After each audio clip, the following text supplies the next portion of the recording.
No lloréis por Irán, llorad por Occidente. Hmm. A ver, un momento, no es un salto extremo. Choca muchísimo, desde luego. Es que equiparar un misil cayendo sobre un edificio de apartamentos lleno de familias con, no sé, comer alimentos ultraprocesados, o respirar el humo de los coches en pleno centro de Madrid o de Nueva York. Ya, suena casi frívolo. Eso es. ¿Cómo se sostiene este argumento según el autor sin faltarle el respeto a las víctimas reales de un conflicto armado?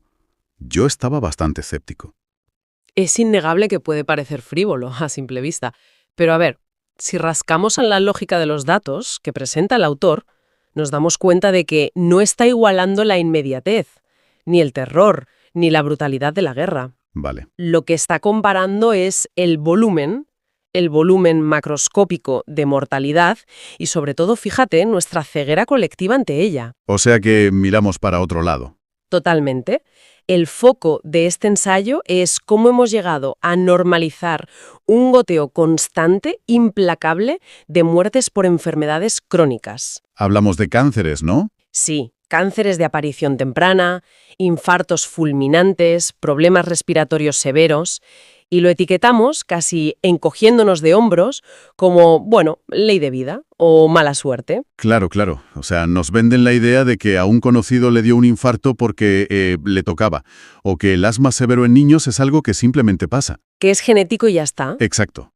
Pero si miras en detalle el informe GEO7 del Programa de las Naciones Unidas para el Medio Ambiente, que es en lo que se apoya todo este ensayo, desmonta por completo esa supuesta mala suerte. La hace añicos, sí. Argumenta con datos duros que no es azar, sino el resultado directo de cómo hemos construido físicamente nuestro entorno, impulsados por, bueno, una negligencia estructural y unas prioridades puramente industriales. Y ahí es donde pasamos de un debate, digamos, filosófico o político a la toxicología dura y pura. Yo misma me quedé helada al leerlo. Ya, yo también. Y aquí es donde la cosa se pone realmente interesante, fíjate. Sí, porque si nos sumergimos en las páginas del GEO7 de este 2026, estamos hablando de amenazas físicas palpables que ya están circulando por nuestro torrente sanguíneo mientras hablamos tú y yo ahora mismo. Ostras. Menciona, a ver, la presencia confirmada de microplásticos incrustados en los tejidos humanos, el aire de las zonas urbanas convertido literalmente en un cóctel inflamatorio y los disruptores endocrinos. Ah, los disruptores endocrinos. Eso está presente en prácticamente cada comida, ¿verdad? En casi todo lo que tocamos y comemos, sí. Fíjate en el mecanismo de los disruptores endocrinos, porque para los que nos escuchan es un concepto técnico que tiene tela. Pero cuando entiendes cómo funciona, te juro que es aterrador. Da muchísimo miedo, sí. No estamos hablando de un veneno clásico, ¿sabes? Un veneno que te hace daño celular inmediato, te mueres y ya está. No, no es arsénico. Exacto. Estamos hablando de sustancias químicas omnipresentes en los envases de plástico de la comida, en los tickets de la compra, en los cosméticos. En las botellas de agua. En las botellas, sí. Y tienen una estructura molecular tan increíblemente parecida a nuestras propias hormonas que el cuerpo literalmente se confunde. Es un hackeo biológico en toda regla. O sea, estas sustancias entran en el organismo y se hacen pasar por estrógenos, por hormonas tiroideas o por testosterona. Madre mía, es que entran como caballos de Troya. Exacto. Y al hacerlo, falsifican las señales químicas, engañan a los receptores de las células y desencadenan respuestas biológicas en el momento equivocado o con una intensidad equivocada. Lo cual te destroza por dentro, claro. Te altera por completo el metabolismo, el desarrollo neurológico o incluso el sistema reproductivo. Todo se descontrola. Y esto encaja perfectamente con un concepto científico crucial que vertebra todo este análisis de hoy. El entorno exposómico. El famoso exposoma, sí. Siempre nos han dicho que nuestra salud es, bueno, una mezcla de nuestra genética y de si decidimos ir al gimnasio o no, o si comemos ensalada. Culpa tuya si te pones enfermo, básicamente. Eso es. Pero el exposoma lo cambia todo. Abarca absolutamente todas las exposiciones ambientales a lo largo de la vida de una persona. Desde el minuto 1. Desde que naces. La calidad del aire que respiras ese día, pasando por los aditivos químicos de tu dieta, hasta el estrés crónico por el ruido del tráfico que tienes debajo de tu ventana. Lo fascinante aquí es que es una forma revolucionaria de medir el impacto del entorno. Para visualizarlo, imagina que la capacidad de tu sistema inmunológico es como una cuenta bancaria. ¿Vale? Me gusta la analogía. Cada microplástico que ingieres, cada día respirando niveles altos de dióxido de nitrógeno, cada noche de insomnio provocada por la contaminación acústica urbana. Todo eso es un microimpuesto, un pequeño peaje invisible. Un céntimo de aquí, un céntimo de allá. Exacto. Aisladamente, un solo cobro no te arruina. Pero con el paso de las décadas, ese goteo constante y silencioso, pues vacía tu cuenta y declara a tu sistema biológico en bancarrota total. Es una analogía brutal, es que es un déficit acumulativo, digamos, sistemático. Y el kit de la cuestión es el desajuste evolutivo que sufrimos. Claro, no estamos preparados. Nada preparados. En organismo humano, especialmente en las sociedades de Europa o Norteamérica, se enfrenta a miles de compuestos sintéticos diarios para los que no tienen ningún mecanismo de defensa natural. Ninguno. Evolutivamente no hemos tenido millones de años para adaptarnos al bisfenol A en nuestra sangre, o a las partículas finas PM2,5 de los tubos de escape alojándose en nuestros alvéolos. Y las cifras de esta bancarrota colectiva de la que hablamos son estratosféricas, o sea, no hablamos de unos miles de afectados. ¿Qué va? Ojalá. Los datos globales consolidados del PNUMA apuntan a cerca de 9 millones de muertes prematuras cada año derivadas directamente de la crisis climática y la contaminación. 9 millones. Es que se dice pronto. 9 millones. Y para aterrizarlo a nuestro contexto más cercano, a Europa, el informe subraya que solo en la Unión Europea el aire contaminado se cobra más de 239.000 vidas prematuras anualmente. 239.000. O sea, imagina por un segundo a los que nos escucháis, si un ejército extranjero irrumpiera y causara 239.000 bajas civiles en Europa en un solo año, sería la Tercera Guerra Mundial. habría la declaración de guerra inmediata, cumbres de emergencia, economía de guerra, vamos, un cambio de paradigma absoluto. Por supuesto. Pero claro, como el agresor es invisible, es paulatino y está disuelto, fíjate, en el mismísimo aire que necesitamos para vivir, la percepción de la amenaza se desvanece por completo. Es como la fábula de la rana en agua hirviendo. Exacto. Es una ceguera colectiva, inducida. Y lo que revela una desconexión aún mayor es cómo intentamos compensarlo a nivel individual. Totalmente. Piénsalo, tiene una ironía oscurísima. Nos apuntamos al gimnasio, compramos suplementos vitamínicos carísimos. El reloj inteligente para medir los pasos. Eso, llevamos relojes que miden nuestras pulsaciones para cuidarnos, entre comillas, y luego salimos a correr por una avenida de 6 carriles tragando emisiones diésel a pleno pulmón. Es de locos. Mientras nos hidratamos, atención, bebiendo de una botella de plástico que está liberando esos mismos disruptores endocrinos de los que hablábamos al calentarse con el sol. Es la disonancia cognitiva de nuestro tiempo. Buscamos desesperadamente soluciones individuales y soluciones de mercado para sobrevivir a un entorno que está, estructuralmente contaminado. Nos venden parches. Sí. Pero la toxicidad de este exposoma no se limita a inflamar los pulmones o dañar el hígado. Y aquí es donde el informe GEO7 da un salto cualitativo enorme. Cuéntame. Nos explica que toda esa inflamación sistémica crónica tiene una línea de comunicación directa con el cerebro. ¡Ostras! Entonces, ¿qué significa todo esto en realidad para nosotros? Porque ese salto es fundamental para entender el panorama completo. El análisis cambia el foco de la degradación puramente celular al colapso de la salud mental. Sí, afecta a la mente. Y los textos son tajantes en esto. La salud mental no se derrumba sola. La actual epidemia de ansiedad y depresión severa no es una misteriosa debilidad masiva de la población que haya surgido de la nada. Para nada. La ciencia médica lo clasifica bajo un término que ya de por sí hiela la sangre. Las llaman enfermedades de la desesperación. Enfermedades de la desesperación. Madre mía. Sí, se trata de reconocer cómo la propia arquitectura social de la modernidad occidental genera un terreno completamente hostil para la psique humana. Claro, no estamos hechos para vivir así. Hablamos de una urbanización masificada, pero diseñada paradójicamente para el aislamiento social, de una desconexión total de los ciclos de luz y de la naturaleza, y de una presión económica y competitiva que, no da tregua. Te exprime. Toda esta estructura altera nuestra neuroquímica de una forma tan agresiva y real como lo hacen los contaminantes químicos en el aire. Y claro, cuando vives inmerso en un ecosistema que te resulta biológica y psicológicamente insoportable, el cuerpo humano hace lo que sabe hacer. Buscar una válvula de escape. Sobrevivir como puede. Si el sistema te exprime hasta dejarte vacío, pues buscas anestesia. Las fuentes nos muestran de forma muy cruda cómo esta realidad ha derivado en un intento generalizado de parchear un malestar estructural profundo. Mediante el abuso de sustancias. Exacto.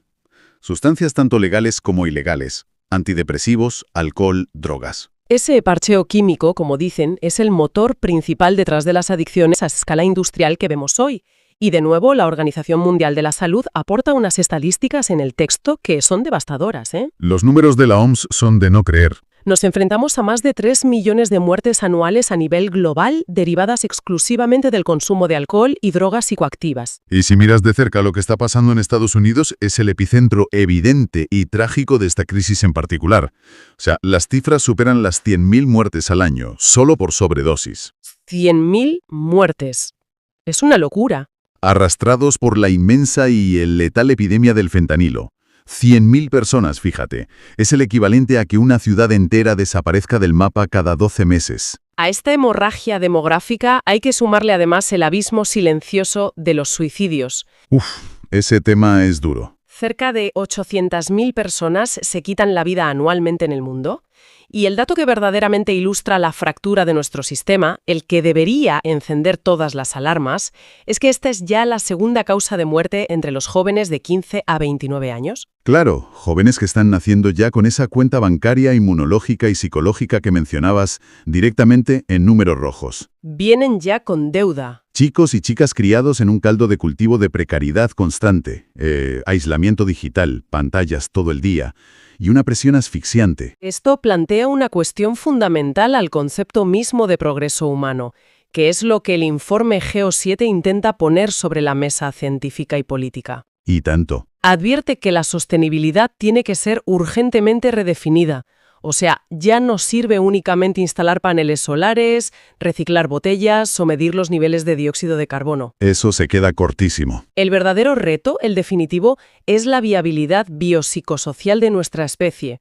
O sea, ¿de qué sirve el mayor avance tecnológico imaginable si los sistemas vitales más elementales están colapsando? El aire respirable, el tejido de apoyo comunitario. La estabilidad mental básica. Si perdemos la capacidad de sostener la vitalidad orgánica, todo ese progreso tecnológico es, un simple espejismo. Y esa incapacidad sistémica de la que hablas cristaliza en el número más pesado, el más aplastante e incomprensible de todo este análisis que estamos haciendo. El de la CNT. Exacto. Cuando sumamos el impacto macro de todo lo que venimos desgranando, el exposoma tóxico, el estrés crónico, los alimentos que nos enferman desde dentro, todo eso desemboca en el cajón de las enfermedades no transmisibles, las famosas ENT. Es un término muy clínico, pero esconde una barbaridad detrás. Ya te digo, estamos hablando de cardiopatías, cáncer, diabetes, neumopatías crónicas. Enfermedades que, según los datos globales, ciegan unas 41 millones de vidas cada año. 41 millones de personas. Es una magnitud tan inmensa que yo creo que la mente humana apenas puede procesarla. Es que no nos cabe en la cabeza. Eclipsa la inmensa mayoría de los desastres naturales o de los conflictos bélicos de la historia reciente. Y lo hace, fíjate, ocurriendo de manera ininterrumpida, constante, año tras año. Y cuidado, porque la proyección de la OMS hacia el futuro inmediato no ofrece ningún alivio. Especialmente para los más vulnerables. Los niños. Las fuentes recogen una estimación desgarradora, la verdad. Prevén que entre los años 2024 y 2030 podrían producirse 8 millones de muertes adicionales de menores por causas que son teóricamente evitables. Es terrible. 8 millones de niños perdiendo la vida simplemente porque los avances en salud pública se están estancando y están colapsando frente a la fuerza combinada de todas estas crisis ambientales y sociales. Al observar la totalidad de este panorama, quiero decir, las muertes por contaminación, el auge de las enfermedades crónicas, las cifras de la desesperación que decíamos. Todo junto, ¿no? Sí, la conclusión implacable a la que llegan los autores de los textos es que esto no es un designio ineludible de la biología, no es el destino escrito de la humanidad y ya está. No es porque nos tocaba. No, lo definen conceptualmente como un fracaso colectivo monumental. Es duro escucharlo, pero es así. Es la máxima irresponsabilidad sistémica. Porque hemos llegado a un punto, toleramos que decenas de millones de personas mueran lentamente, consumidas por su propio entorno cotidiano, sin exigir apenas responsabilidades políticas. Y todo porque sus muertes no dejan escombros visibles, ni generan el ruido de una explosión, como veíamos al principio. Tal cual. Madre mía, menudo viaje de perspectiva nos hemos pegado hoy. Hemos arrancado con la inmediatez brutal, innegable de las cifras reportadas por Jereana sobre los bombardeos en Irán. La violencia visible, la urgencia de la metralla, la sangre. Lo más agudo. Eso es. Y desde ahí, guiados por el informe GEO7 y este ensayo tan incisivo, nos hemos tambullido de lleno en la vasta y silenciosa crisis biopsicosocial de Occidente. Y es evidente que las escalas temporales y los métodos destructivos son diametralmente opuestos. A ver, Claro, en la fracción de segundo de un misil frente a las décadas de desgaste de un entorno urbano que nos intoxica física y mentalmente. pero el fondo del argumento que plantean estas fuentes es inquietantemente similar, ¿no crees? Sí, sí, totalmente. Ambos escenarios representan una falla estructural abismal a la hora de proteger la vida humana frente a otros intereses. Al final del día subyace la misma miopía en ambos casos. Subordinar la supervivencia básica y el bienestar humano a, dinámicas de poder geopolítico o a un modelo de producción industrial insaciable. Y por eso, desgranar todo esto es tan relevante, porque cambia por completo las reglas del juego para cualquiera de quienes nos escuchan hoy. Te invita, o mejor dicho, casi te obliga a dejar de flagelarte si sufres estrés crónico, ansiedad galopante o si desarrollas ciertos problemas de salud. Es quitarte ese peso de la culpa individual. Exacto. Invita a dejar de pensar de forma limitante que no te cuidas lo suficiente o que simplemente, qué mala suerte has tenido. Ya. Nos da las herramientas conceptuales para mirar a nuestro alrededor y entender cómo nuestro exposoma personal, o sea, el ruido constante, el aire denso, los químicos invisibles, la soledad a menudo impuesta por nuestras ciudades, cómo todo eso está jugando un papel decisivo y comprobable en nuestra biología diaria. Es que te obliga a mirarlo todo con otra lente. Nos obliga a preguntarnos cuánto de nuestro malestar nos pertenece realmente y cuánto nos lo está inyectando el ecosistema en el que intentamos sobrevivir. Yo soy convencida de que es un cambio de paradigma total. Y partiendo de esa necesidad imperiosa que señala la ONU de integrar la salud biológica y mental en nuestra definición de sostenibilidad, a mí me gustaría dejar una última idea en el aire, para que le des una vuelta a los que nos estáis escuchando. A ver, cuenta. Si la arquitectura de nuestra sociedad moderna que exige medicar y anestesiar de forma crónica a una gran parte de la población simplemente para que pueda soportar su propio ritmo diario, ¿podemos realmente seguir llamando a este modelo progreso? Es una buena pregunta. ¿O nos estamos convirtiendo sin darnos cuenta en una especie diseñada para ser dependiente de parches químicos con tal de aplazar el colapso en un hábitat que nosotros mismos hemos hecho tóxico? Ostras, una reflexión final que, sinceramente, te deja mirando a la pared. De repente, fíjate, esa normalidad silenciosa que nos rodea asusta casi tanto como el ruido de las sirenas que comentábamos. Da que pensar, desde luego. Muchísimas gracias por prestar vuestra atención y dedicar vuestro tiempo a acompañarnos en este análisis a fondo. Os invitamos a seguir tirando de estos hilos por vuestra cuenta y, como siempre, a no dejar nunca de observar vuestro entorno con un ojo muy crítico. Un abrazo y hasta la próxima.